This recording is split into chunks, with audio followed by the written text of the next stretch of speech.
Alors moi c'est Baptiste Falvé, j'ai 24 ans et j'ai suivi la formation Game Design et Programming sur la promo 2020. J'ai choisi les arts digital après avoir fait un BTS informatique parce que je me suis rendu compte que l'informatique en général m'attirait pas tant que ça et j'avais envie de me diriger plus vers du développement de jeux vidéo. Le game design m'attirait beaucoup, mais j'avais aussi envie de pouvoir exécuter mes idées. C'est pour ça que la formation Game Design et Programming correspondait à ce que je recherchais. Alors, Impulsors, c'est un runner où on incarne une compétitrice qui participe à une course organisée dans une ville. L'objectif du jeu, c'est d'arriver le plus vite possible à la ligne d'arrivée. Ce jeu a été inspiré d'un jeu qu'on a développé lors de la Game Week 2018, donc c'est une game jam organisée par l'école tous les ans. Vu qu'il avait pas mal plu, on a décidé de reprendre le concept et de le retravailler pour en faire quelque chose de plus gros. Les points forts du jeu pour moi, c'est le fait qu'on l'ait développé sur mobile et sur PC.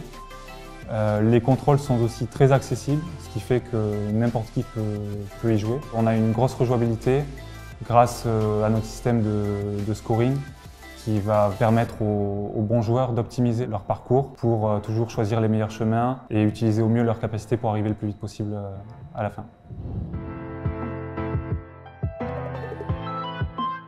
Pendant le développement du jeu, on a rencontré quelques difficultés avec mes camarades programmeurs, notamment on a eu quelques bugs qui nous ont suivis pendant une bonne partie du développement, car le jeu est sur mobile et il fallait optimiser que ce soit le code ou les graphismes tout le long du projet pour qu'il tourne correctement sur un téléphone. Alors mon rôle dans la création d'Impulsors, c'était déjà de développer les capacités du personnage principal, donc que ce soit les capacités de mouvement ou sa capacité de deflect. On a aussi travaillé avec les game designers sur la définition de certaines features du jeu et on a eu aussi un gros travail d'intégration pour le travail des graphistes ou le travail des sound designers. C'était nous en tant que gameplay programmeurs qui devions intégrer le travail des différents corps de métier. Pendant mes études, j'ai eu l'occasion de faire 2 stages à Ducky Games et un contrat pro à Juicy Publishing.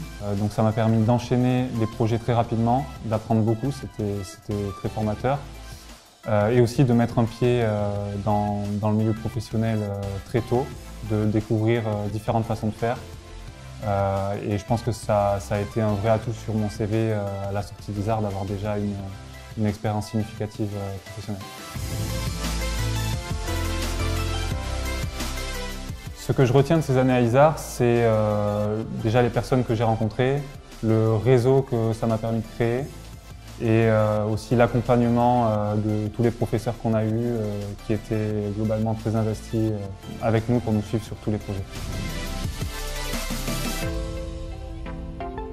Aujourd'hui, avec un camarade graphiste qui travaille avec moi sur Impulsors, on a fondé un studio de développement de jeux vidéo qui s'appelle Slowmo. On développe des jeux vidéo mobiles.